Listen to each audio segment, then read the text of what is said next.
Welcome back to the channel for another stream help setup tutorial. Today, I'm going to be showing you guys that are using OBS Studio how to separate your audio tracks. So that means things like Discord, Spotify, Google Chrome, your gameplay audio. You can have that all separated out totally within OBS Studios without the need for extra applications such as Voicemeeter. You'll be able to decide for yourself what audio on your computer you want recorded and don't want recorded. Are you ready? Let's go.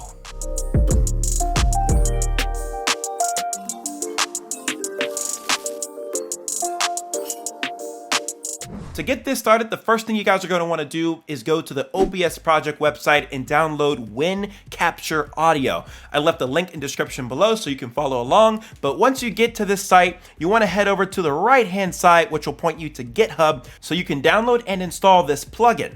Once you get to the website, you'll see the latest release for the Win Capture Audio tool. All you're gonna need to do is just scroll down a little bit, and under the Assets dropdown, you're gonna wanna click the Win Capture Audio executable file. So go ahead and select that to download it. Unfortunately, the developers for this plugin don't have a macOS version, so you're not gonna see a .dmg that you can download. So sadly, this will only work if you have a Windows machine, but hopefully in the future, the developers will release a macOS version.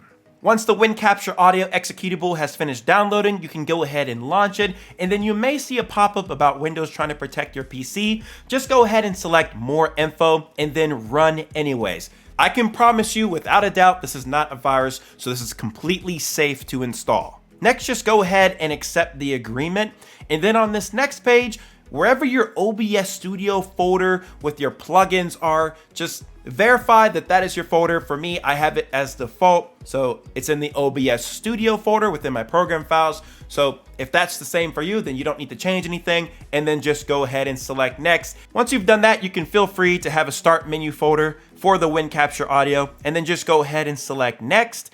You'll confirm the destination location and the start menu folder, and then just go ahead and select install. You'll see that it finishes pretty quickly, and you can just select the finish button. With that all now complete, you can go ahead and launch OBS Studio. And for the video example, I'm just starting out with a completely blank canvas of scenes. So what we're gonna do first is add the gameplay scene, which we can do right here. Rename this scene to gameplay. And then for my sources, I'm gonna go ahead and add a window capture. Gonna call this PS5 gameplay. And since I have my remote play up and running, I'm just gonna select that option and then select OK. And then I'm gonna right click this source, transform, and make sure we fit it to screen. And I just made some small tweaks to make it flush with the gameplay preview, but it looks pretty good. Next, we're gonna add my face cam over my gameplay source here. So all we need to do is select the plus button, and then we're just gonna add a video capture device. I'm gonna name this face cam. I'm gonna select OK. And then here we're gonna select the drop down, and then I'm gonna select the Elgato face cam that I have here.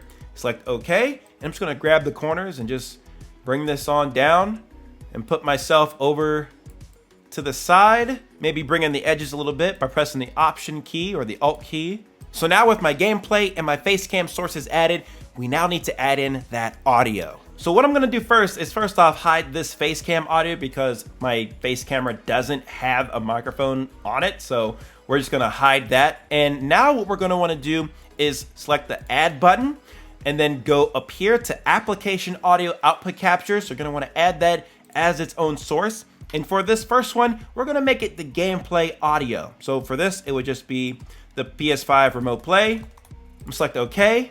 And then for the window, this is where we're gonna wanna select where the audio is coming from. So if it's coming from the remote play application, then we're gonna go down here to the remoteplay.exe. Select that, and then just select OK. And then you can see that that audio from my gameplay source is coming through. And now I can do the same thing for Discord, Google Chrome, and Spotify. There's the Spotify app. And then how about Chrome as well? And now we have all of the application audio inputs that we want now within OBS. Let's give it a test just so I can show to you guys that it works. So I'm gonna go to Spotify, go to my Stream Beats playlist here, just press play, and you can see that my Spotify is coming through. You can see that the remote play is still coming through. If I had Chrome going as well, that would work too. So here's one of my recent streams. I have that going as well. and you can see that that audio is coming through too. If I did it for Discord, it would work as well, and you don't need to worry about what your inputs or outputs are for Discord. It's still going to record whoever is speaking through that application without a problem. So with these sources right now, they're kind of just laying out within my scene, and it's a little bit messy, and maybe we want to copy these same sources over to another scene so that we make sure that that audio can transfer over from whichever scene that we're trying to show. So to do that, we want to select the audio inputs that we want to group together. So I'm just going to select all of the ones that I have here, then just right click, and then just go up here to group selected items, and now we can collapse that, and I can move it down to the bottom in case I kind of want it out the way. Now I can copy this group of sources into another scene. So what I can do now is I'm just going to add another scene. So the face cam, okay. And now you see my entire face. And now I'm just going to go back to my other gameplay scene and then just copy the sources of the audio that I want to have in this mixer too. Paste it in, and there you have it. If I make any adjustments here to the audio levels and I go back over to the gameplay scene, you can see that they're exactly the same. So I can turn that down, go back over here, and you can see that it's still the same. Besides all of the specified system application audio that you wanted within OBS, you don't want to forget your microphone. I feel like a lot of people just forget about that sometimes. So in case you do, all you need to do is just go into your settings, go to audio, and then just for your mic auxiliary audio devices, just go ahead and select one of the microphones here that you have plugged into your computer. Now you'll have your commentary audio along with all of those audio sources that you just added within OBS. But I'm gonna leave it there, guys. I hope you enjoyed this video. If you did, make sure you hit the video with the big thumbs up, subscribe to the channel if you're new around here. If you have any questions whatsoever, feel free to leave a comment down below. And besides that, I'll see you in my next video. Peace out.